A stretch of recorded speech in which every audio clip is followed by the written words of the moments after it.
Hello बंधुरा आमी अनु update with अनु चैनेले तुम्हादेर स्वागत। आमी चले एसेछि बधुआ सिरियालेर अपडेट निये। बधुआ सिरियाले देखा जाच्छे जे शेष अब्दि पेखमेर जय हय, रनरे शास्ति पाচ্ছে। তবে রনরে জেলে ঢোকার আগে শ্রীকে বলে গেছিল পেখম জীবনটা দুর্বিষয় করে তোলে, আর শ্রী সেই কাজটাই করছে। পেখম রনরেকে শাস্তি দিতে পেরেছে ঠিকই, কিন্তু সে শ্বশুর বাড়িতে কোনোভাবেই ভালোভাবে থাকতে পারছে না। তার জীবনটা তার শাশুড়ি মা আর ননদে মিলে দুর্বিষয় করে তুলছে।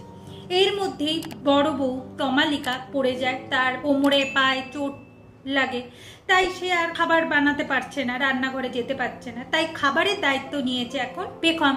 পেখম সবার জন্য ব্রেকফাস্ট, দুপুরের খাবার সব বানিয়েছে, কিন্তু সেখানে স্যাম, সিঞ্জিনি, অঙ্কিতা এরা এসে বারণ করছে যে যেন পেখম রান্নাঘরে না থাকে, যেন কোনো খাবার না বানায়। যার যার যা খাবার দরকার তারা বানিয়ে নিতে পারবে।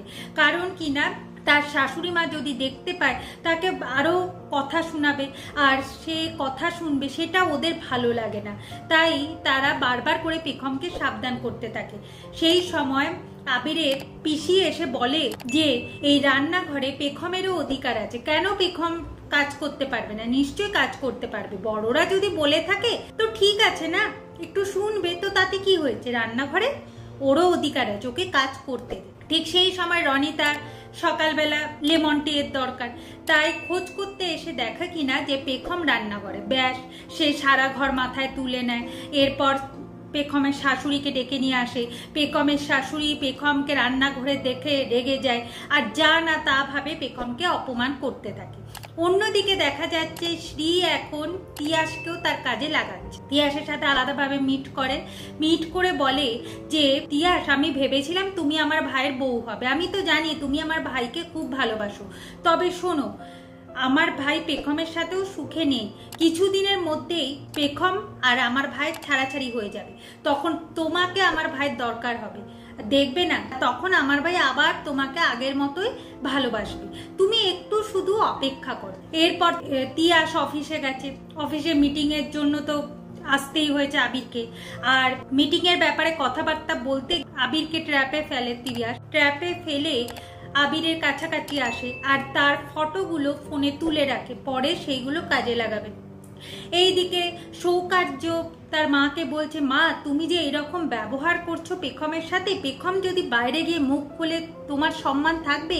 পেখম যেহেতু শিক্ষিত মেয়ে, তাই ও কিছু বলছে না, মুখ বুঝে সমস্ত কিছু সহ্য করছে, কিন্তু এইগুলো কিন্তু ঠিক হচ্ছে না।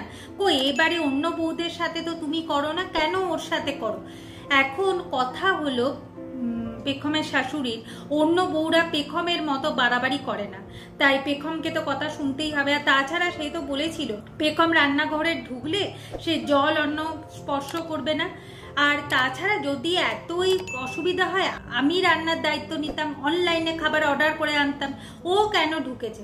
আমি জল অন্ন স্পর্শ করা তো দূরের কথা, আমি ওর মুখ দর্শন করতে চাই না। এই সব শুনে তো শ্রী বেশ আনন্দই পায়। আগামী পর্বে দেখা যাচ্ছে যে শ্রী এত পাগলামির অভিনয় করতে থাকে যে শ্রীয়ের মা ঘাড় ধাক্কা দিয়ে পেখমকে বাড়ি থেকে বাইরে বের করে দেয়। আবির কিছুই করতে পারে না, শুধু এক দৃষ্টিতে পেখমের দিকে তাকিয়ে দেয়। তাহলে কি আর শ্বশুর বাড়িতে পেখমের আর জায়গা হবে না? আবির কি পারবে পেখমকে সসম্মানে আবার শ্বশুর বাড়িতে ফিরিয়ে আনতে?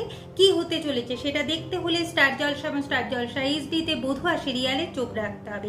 আমার এই ভিডিওটা দেখবার জন্য আর আপডেট উইথ অনু চ্যানেলের পাশে থাকবার জন্য অসংখ্য ধন্যবাদ।